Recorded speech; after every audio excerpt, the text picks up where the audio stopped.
Hey everyone, I'm James Danella, and welcome to The Marketing Perspective. This is a show where we give you a little bit about education, a little information, a little bit about life, lots of stories to reiterate what we're talking about, and it's all from a marketing perspective. Sometimes it'll just be you and I, and most times we'll have at least one guest on based on the topic. Okay, so we're talking about content marketing today. And I would be remiss if I did not include a very special person, Laura Danella, to the show, as she is our Chief Marketing Officer at Media Vision Advertising. Hey, Laura, welcome to the show. Hi, James. I would also be remiss if I didn't tell you, in full transparency, that Laura and I are married just about 25 years now. How do you feel about that, Laura? Awesome. And they never had a fight. Okay, so we're going to dig right in back into the second part of our show. Laura, we're going to start with an introduction. Let's just begin with how long have you been in our industry? I've been working with Media Vision probably since our daughter was born, so 18 years ago, but in the content chair, probably more like 15 years ago. Yeah, I agree. And let's forget marketing and media vision for a second. Let's just talk about you. Tell us about you. I am a wife and mom of 3.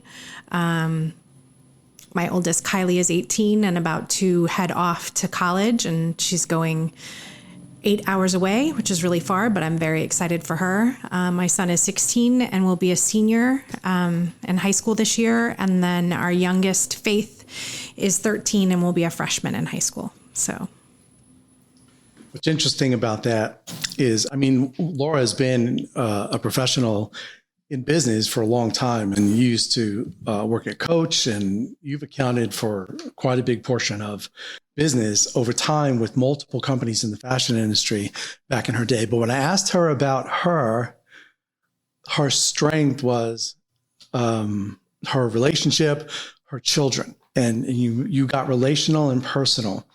Now I'm going to stereotype for a second. If you ask a guy the same thing, and I've asked the same question to multiple people, the guy is this is my career and this is my background and it's amazing, man. And it goes back to my, we'll do a podcast soon about networking, and I'm really excited about that episode. I'm going to have multiple people on. We're going to have a lot of fun on that show, and that's coming up in a few weeks. So stay tuned. What is interesting about that is over time, I know that men are transactional naturally and women are relational naturally. It is just how our DNA works. So when you think about a more relational person, that's how they are going to respond. If you think about a more transactional person, that's how they're going to respond and how they think. So again, it's like a little aspect of my marketing perspective of how human behavior happens, and human behavior is a really big part of marketing. Speaking of human behavior, let's talk about your process, Laura, of how you get to where you get to, which sometimes drives me up the wall because it is a very long process, but it is an important process because your final product is always exemplary. Well, in terms of my process, I like to find out as much about the clients that we're working with as possible. It's really important to me that each piece of client that is produced is unique and really speaks for the client and in the client's voice. So the more I know about the client that I'm serving, the better the end result is going to be. I know that a lot of companies, when it comes to content marketing, you can find the same article with the same main bullet points on 4 different websites with representing 4 different companies. That's not something that I like to do. I want to make sure that it's personal to each client. So it really is important to me to find out as much about the client as possible, and using all of the branding phrases that we've created in the branding package in whatever marketing piece that we're doing. So there's a consistency across the brand. So because of that, I take a lot of time in research. I'm also the type of writer that likes to think about what is going to be said before putting the pen to paper. So I like to think of it about preparing a crock pot meal. and things have to simmer in there for a longer period of time. And then it's ready quickly rather than kind of redoing it and chopping up all of the pieces and cooking it up. Instead of microwaving it, basically. Right. You said a phrase earlier that I want to clarify for our audience. You said in the client's voice. Can you speak into that a little bit more so they understand? Well, I think that one thing that when you're talking about content specifically, every company has a voice. Some companies are more serious, some are more playful. Some are more matter of fact. Some are very detail oriented. Some are just top level. Also, who our client is serving. So if our client is serving what age bracket they're serving. So if they're serving an older market, you might use terms that would be more familiar to people who are of an older age bracket. Whereas if you're serving a client that is speaking to 20-year-olds, that would be a completely different voice, because the way that a 20-year-old speaks and the way that a 50-year-old speaks probably is a little bit different.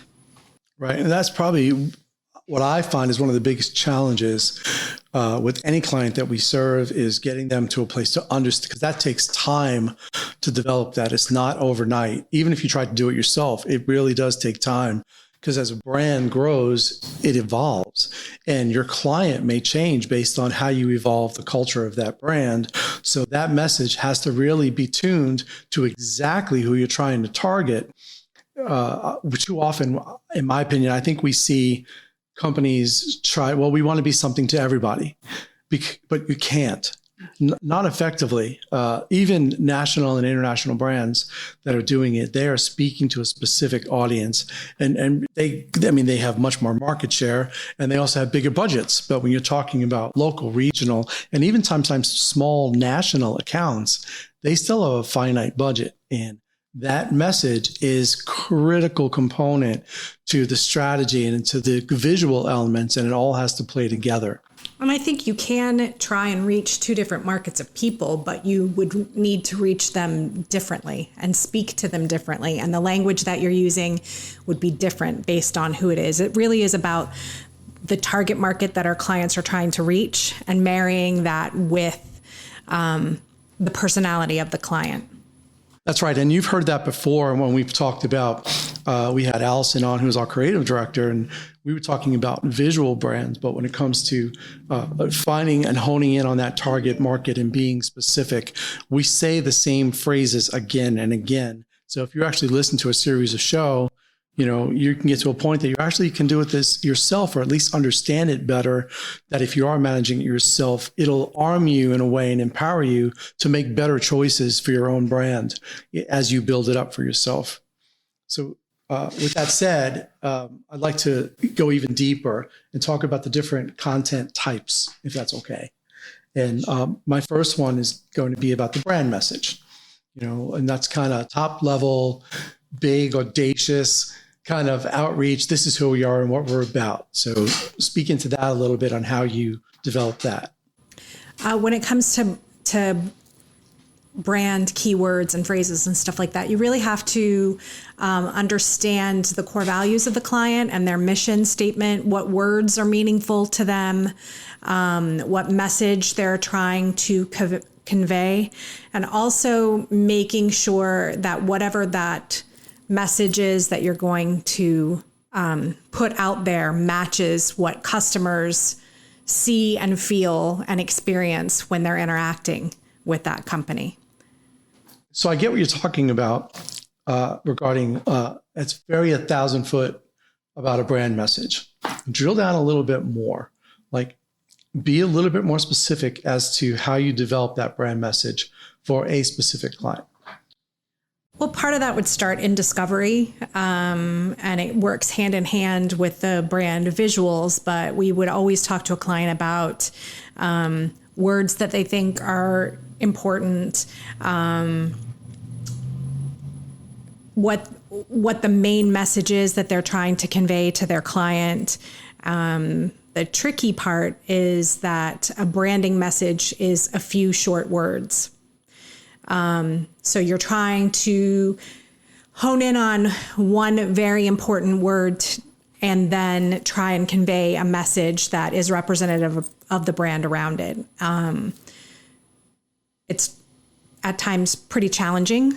And sometimes it changes as the companies evolve. I know that when we went through the COVID crisis, a lot of companies had to change the way that they do business. And so a tagline that they had been using for years may not carry through later. And it's something that we'd have to reevaluate and look at again. But it's really discovering what is important to the client and what differentiates them from their competitors, and then finding 3 or 4 words that kind of convey that. So earlier you heard me talk about 2 different stories, and one of them was about the personal injury firm that we had worked with. And when we come up with those few key words, when we were coming up with a TV campaign for that client, and Laura remembers this, we wound up going in a direction that we didn't even expect to go in, because as we're developing various concepts for campaigns, as we were playing creatively internally, Laura came up with the concept of it's about the story. It's not about the attorney. It was about the individual and the experience that they went through. And we started brainstorming that and went in that direction. And I think, what was the tagline? Do you remember? It was. I was trying to think of the tagline while you were telling the story. I think it said your story. It's your story or something. Matters. Your story matters. That's what it was. Your story matters. So it was real. It's 3 words. It became their campaign slogan. It was very powerful. And we wound up telling the story of different case studies. And the case study was the campaign one by one.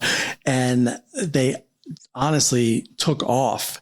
And we more than doubled the size of this company financially in a 2-year window.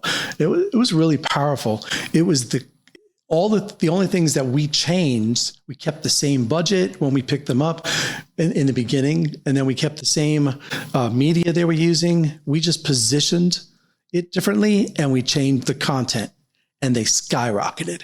Well, I think we kind of flipped what everybody else does in personal injury. And personal injury tends to be about the attorney. It's about them. Think about all your stereotypical, I'm not going to say any names, they all popped into my head, but think about your stereotypical personal injury commercials that you see on TV or hear on the radio. Awesome. Look at all this money we won for you. And the company is the name, which was the case of our attorney as well. Before we got there, yes. But they didn't change the name. It was still the lawyer's name is the name of the company. Correct. Which is typical. But when you started talking to their clients and you talked to the managing partner, they were telling stories. And it was about the people. Right. So everything that you were seeing out there in that particular market for personal injury was all about the attorney. But at the end of the day, they were telling us and conveying to us stories about how they changed the lives or helped these people who had been through a really painful time and made it better for them. So why not tell the stories and focus on the stories? Then you're focusing on the hope and the final outcome rather than the person who's going to do the job. And I think that's what made the difference there. Yes, I agree. And going back to when you talk about the content, it wasn't content we had to manufacture. It became about the story of the individual. And to be really honest here, we only asked questions of each case study, each person, and let them tell their story. We didn't give them scripts. There was no teleprompter. We would just to make them comfortable, would provide a question that they would answer, and then they would just go and tell that story. And there was some really powerful stuff that came from that. We got a lot of feedback, both good and bad. The bad was like, that was so intense. And it was sad. I don't want to hear a sad story. But when it comes to advertising, part of advertising is evoking emotion. And with this campaign truly evoked a ton of emotion. Some people said, well, capitalizing on people's pain. And that just wasn't the truth. We didn't manipulate them. They wanted to tell their story. We just asked, hey, can you tell us about this that happened? And they went and openly told their story. They didn't have to. Nobody gave them any kind of content.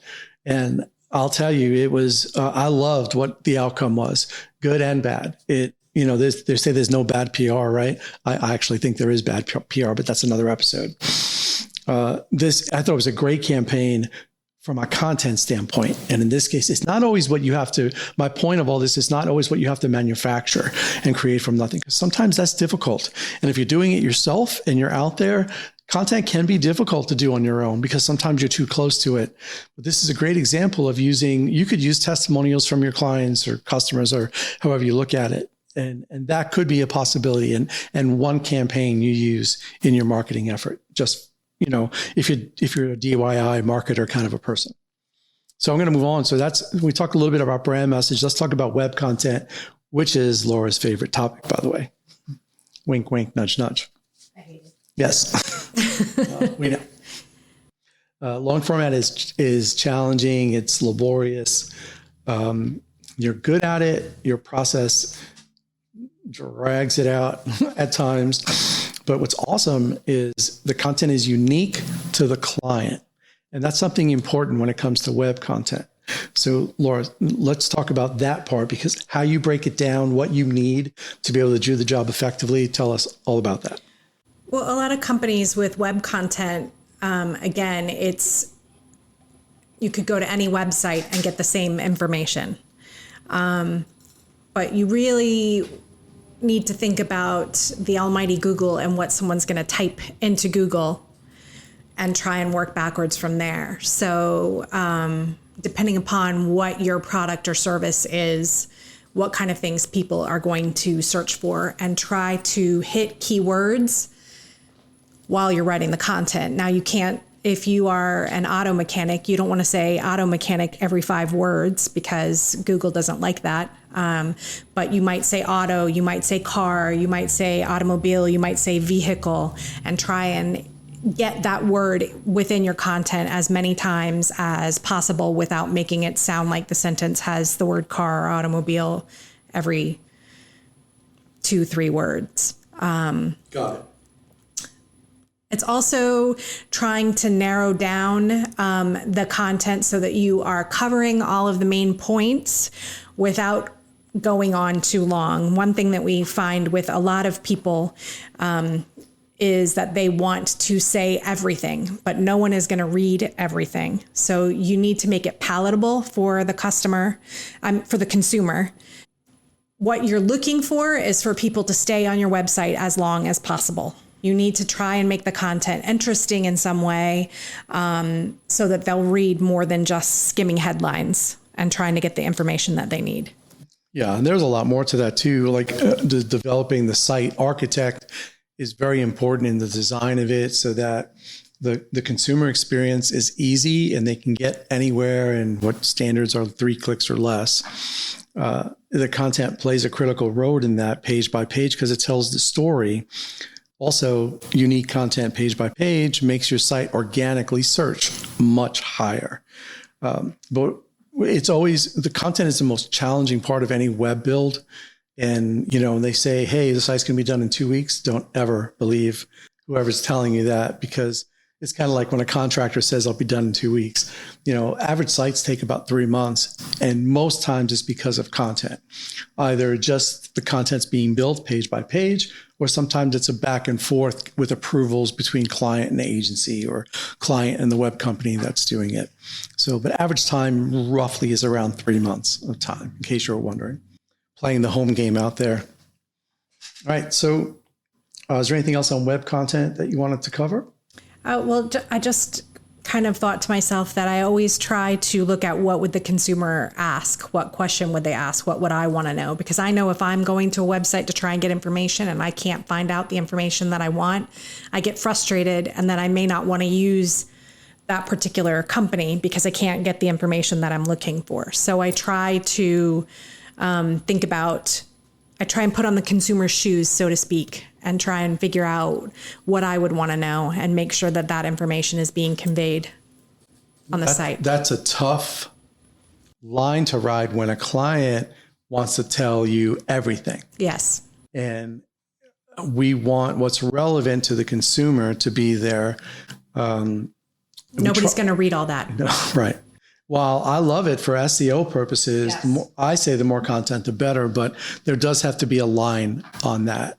And then there's always the people that are the opposite. We just want high visual. We want no content, which is also a very big mistake. So individually, you have to find that balance. And it depends on the industry, and it also depends on who you're targeting. And there are two different ways to go about it. You could do a high visual site that just has a little bit of content on a page by page level, but delve deeper in articles or white paper or stuff that's on the site that gets people to the site and then links to the page that you want. So that way you're playing both worlds there. That's great advice. We also, if you've heard me say it before, but I don't know if you remember, if you've listened to multiple shows, but we base our model on a disc profile from a communication standpoint. There's 4 major types of communication. We can't change our natural style. We can change our adaptive style. But when it comes down to how we outreach your target market, we not only have a target market and a geographic, but we have 4 subcategories of types of people that we're speaking to. And when it comes to content, that's what Laura's talking about right now. Is a certain kind of content that'll get the high D, which is the person that just wants topic and bullets, that doesn't want a deep dive. That's when headings are important. Headings are important for those kind of people. Because there are people who will go onto a web page and they will not read the paragraphs. They're only going to read the heading and then each subheading. Yeah. And if you're out there and if you've ever met me, that's me. And then what about the eyes, the high influencers that are just darn happy to be there? That's more visual. That's more just fun. Oh, let's just sing Kumbaya kind of people. They want high visual. They just want stuff that's fun and friendly. And they're kind of easy when it comes to this aspect. And then there's the S's, the steady relators. They're a little more detail driven. So what do you do for them? Try and build a narrative around it if possible, tell a story in some way. I mean, some content on a website, you're not going to be able to do that. You're not going to be able to paint a picture and tell a story because the information that you're trying to provide is very informational. But for them, they would want more words. They would want to understand more. So you would have more content on a page. But you still want to make sure that you have the heading and the sub-bullets for that person that's going to come and only read that. And then you've got the C's. When it comes to more, while yes, the S's want all that information, they'll take the details. The C's are considered what's called cognitive. They're the last person to speak in a room. They're the processors, the thinkers, and they're gathering as much information as they can before they make an educated decision or say something. Like in a group meeting, for example, in business, they'll be the last person in the room to speak, but when they say something, it's like prophetic. They're the ones who read 5 or 6 pages on a site and not just 1 page. Correct. So hopefully going through that little journey, that helps our listeners to understand how to be able to speak to without being disingenuous to your brand or to you. There's nothing here deceptive or anything. It's just web is probably the most open place to reach all 4 styles of communication. There's not really the other categories of content marketing that can do that effectively. So this is where that will shine more than anywhere else. So please heed Laura's advice here. It's really spot on. So thank you. That's a really good segment on web. Let's talk about social. Social media is part of content marketing, a big part of content marketing. And if it's not part of, there's some of the things we're talking about may not fit a certain business. Social media, in some aspect, fits every business whatsoever. I mean, so does websites. If you don't have a website, why are you even listening to us? If you don't have some kind of a social platform, and some of the B2B guys out there are probably saying, oh, I don't need social media. Yes, you do. Why aren't you on LinkedIn?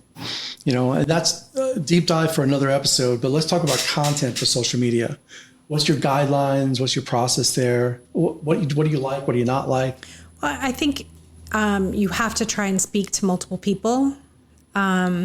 So You want to have a good mix of the type of content that you're doing, while at the same time trying to maintain brand consistency. You don't want someone to come to your page and see something that looks different every day. So that's where the brand consistency comes in, but you want to have a mix of high visual, just a fun image, and maybe something fun and funny. That's going to apply to some people that are just on social media scrolling through their feed, and they see a funny image that makes them stop for a minute. Oh, that's MediaVision's post. Yay. And move on from there. For a lot of people, Facebook is how they connect and keep tabs on people. So we like to, if the client is open to it, show a little bit of their personality. Because it is a relational medium. So you don't want to just talk at, but talk with. So if they're going to an event or if they are giving back to their community, you want to see pictures of them interacting at those particular events. Some clients do not like to have their pictures out there, or they go to the event and forget to take the picture. We're kind of guilty of that constantly. We get in the car and we're like, shoot, we should have taken a picture. But that's what people want to see. People go onto social media to see your pretty face and see how your kids have grown and whatever the situation may be, what you're up to now kind of thing. So making sure that some of the content is personal in that nature, and seeing your face or people that work for your company's face. Those always get really good responses. It's also good to provide information, videos that give a tip or something that the person can use, maybe blog articles that provide information, or pulling a piece of a blog article out there. That is important too. Yep.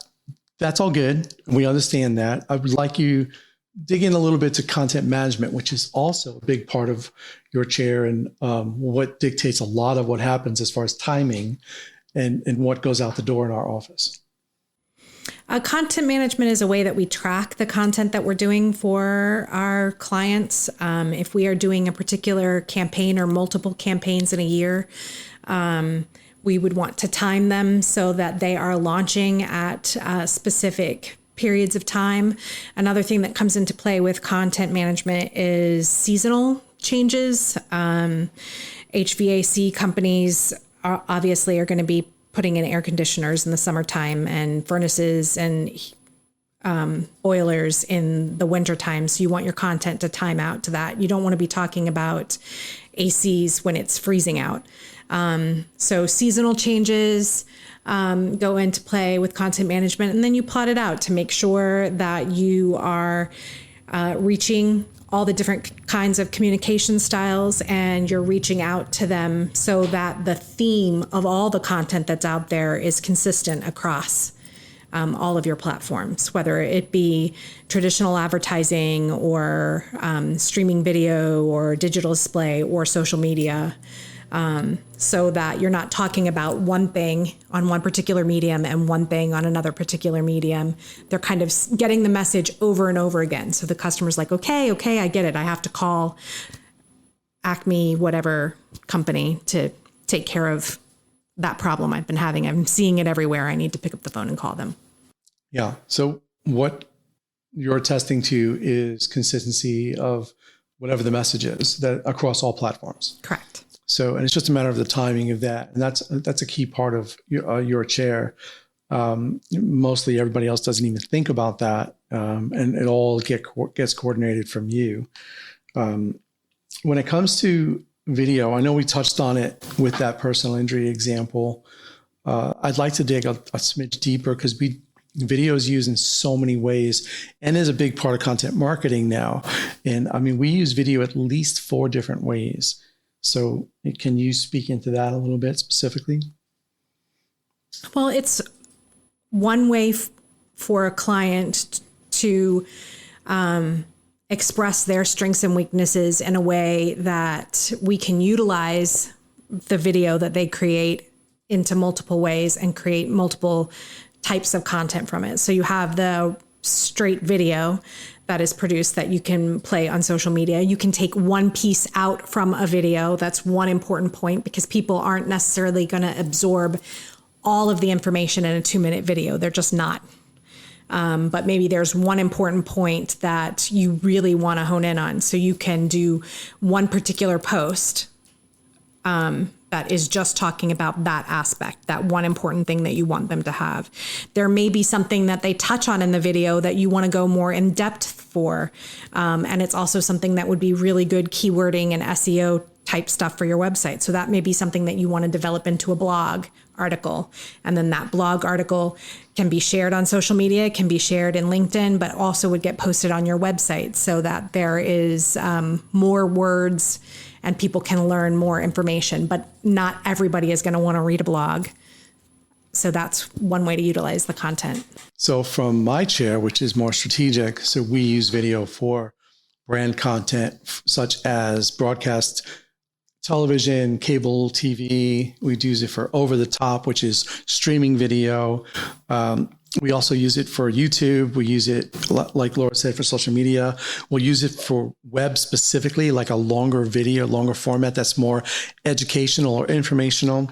We use it. There's another one that I'm forgetting. Presentation format. We use it at trade shows. So video is really a key part of, and unfortunately, consumers today, we're getting lazier and lazier. We read less and we watch more video. And just keep in mind, Google owns YouTube. Just say that as a mantra. Remember it.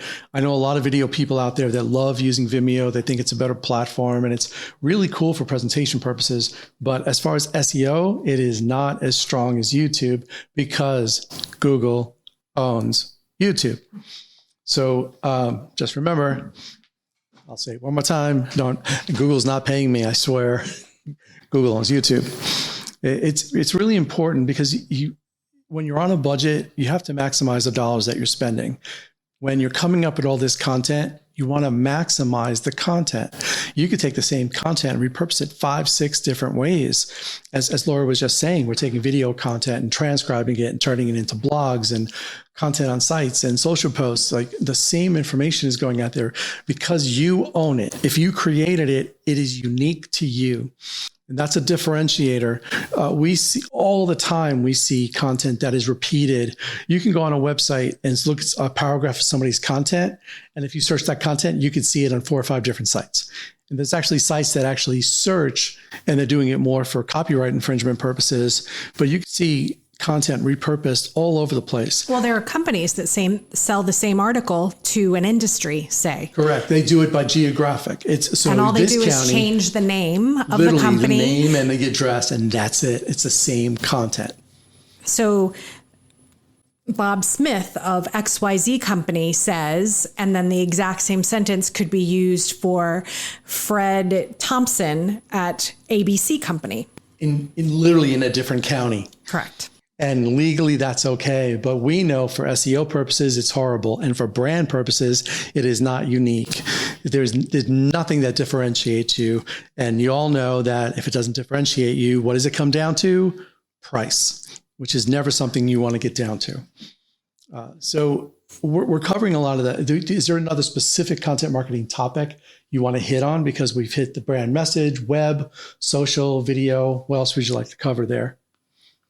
Because we could literally go on. We could start talking about, display content for display ads. We can go into that. But I think that's a little bit too much of a deep dive, and we're probably on overload already. So I'd like to get down to a few final questions, if that's okay. Sure. What's the biggest challenge in your chair that you find? Too many words. Too many words. Because you write them? I use too many words to say something. So it could take a considerable amount of time to get down to the right 6 words in a sentence. So, I like words. Yeah, especially in an ad. Sometimes like that top phrase has to be 4, 5, 6 words, and that's hard. But I'll never forget this. One of my favorite times when we first onboarded you, and you and I were in a conversation about some TV campaign we were working on. I was that wasn't your world. And we were educating you on that. And we were talking about every story has to have a beginning, a middle, and an end, right? Understood. So how do you tell a complete story in 30 seconds in a commercial? It takes art. It is a real challenge to tell that story. And in the beginning, I mean, Laura was timing it at every single word. We're like 9 seconds. And I was like, I don't have. Oh, no, we were at like 34, 35 seconds. I was being kind. And if you read it really fast, then you would get to 30 and seconds. Maybe you could squeeze it in. So she and I would have what I call intense fellowship at times. So it was kind of funny. And it's hard. And to get down to 24 seconds, which was kind of where our sweet spot was, because you have some kind of a tagline. You've got the outro, which is talking about the company usually. And there's got to be contact information. Contact information has got to be somewhere. And depending on the client, that could be a 5-minute dissertation just on the name alone. Yeah. If you have a really long name as a company. Correct. It's horrible when it comes to doing like that. Like media, vision, advertising. Yeah, exactly. That would be a long name. MBA. Saying. So I can understand that as a challenge. So let me flip it. What do you love the most about the industry? Hearing stories and being able to convey it in a way that is heartwarming. My content tends to be pull on the heartstrings. That's what I like. I like being able to relate somebody's story in a way that's meaningful. Yeah, that goes along with our brand culture though, because we want to affect change. We want to be able to, we know that marketing can make or break a company and we don't want to break them. So we always try to improve upon a client's efforts and make them better than we left them or continue with them over the years, which is even better. And it can be challenging at times. So that goes along with that journey. I would also say finding the client's strength and being able to find the right set of words that work together that really convey that. Isn't that funny that sometimes in your process or our process, if I'm in a discovery meeting, what they initially consider as their value add or their strengths wind up not being what they really are once we dig down and know them. And it evolves over time. Also, talking to their customers helps a lot because you'll start to hear themes. So if we are really trying to get to know a client, and whether we're for the personal injury attorney, we interviewed tons of people for that particular spot. So you got to hear a theme over and over again. They would all say something specific about that particular client. And when you hear the same thing over and over again from multiple people who don't know each other at all, it's probably true. And being able to convey that concise message that really hones in on what a company's strengths are, that's pretty cool. Yeah, that's an excellent point. Okay, final question to wrap us up today. If you could change anything in our industry, what would it be? That's hard. Our industry is very subjective, and the world right now is very opinionated. And so I don't know that what I'm saying is going to necessarily be industry related, but for people to think a little bit more and have a little bit more of an open mind. I'll tell you what mine is. If I could change anything about our industry, I would want a higher standard created where there's, whether it's licensing or something, you have to go through something that you're accredited in a way, because it would get rid of what I affectionately call bottom feeders, the mom pops that in their basement that think they're marketing experts, and they'll actually say, I'd never use the word expert. I believe I'm a student of marketing and I'm in it for almost 40 years. I believe I'm always learning about what's next and what's new and exciting, because we're always improving upon our craft and our education in what we do. But there's a lot of people out there that just claim that chair because they're just trying to make a buck. And it makes our industry look terrible. And it makes us all, they put us in this bucket of, oh, marketing people, it's terrible. And you know, there's a way to do this correctly. And there's a way to it should be an investment. If it's not an investment, it's an expense, and it should never come down to that. So that's what I would change about the industry. Laura wants to change the world.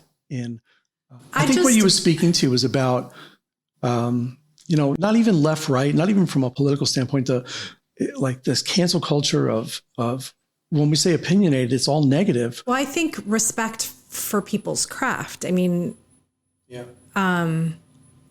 our industry is very subjective and people have opinions, and